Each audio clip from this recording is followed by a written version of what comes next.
होईल। इथून आपल्याला कंटेंटमध्ये जायचं आहे, YT स्टुडिओ ओपन करून कंटेंटमध्ये जायचं। त्यामध्ये आपले लाँग व्हिडिओ आणि शॉर्ट व्हिडिओ दोन्ही व्हिडिओ दिलेले असतात। तर तुम्हाला लाँग व्हिडिओला सुद्धा कॅटेगरी लावणे आवश्यक आहे आणि शॉर्ट व्हिडिओला सुद्धा। तर आपण इथे शॉर्ट व्हिडिओचं दाखवते मी तुम्हाला। एक कुठलाही शॉर्ट व्हिडिओ तुम्हाला सिलेक्ट करायचा आहे जिथे तुम्ही कॅटेगरी लावायला विसरलेले आहात किंवा चेक करायला विसरले आहात।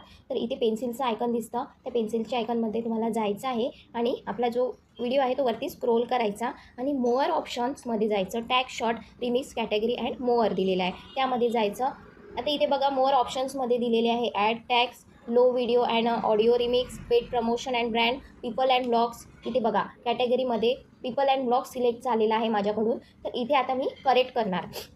माझं जे कंटेंट आहे, जे चॅनलचं माझं मोटो आहे तो एज्युकेशनल आहे।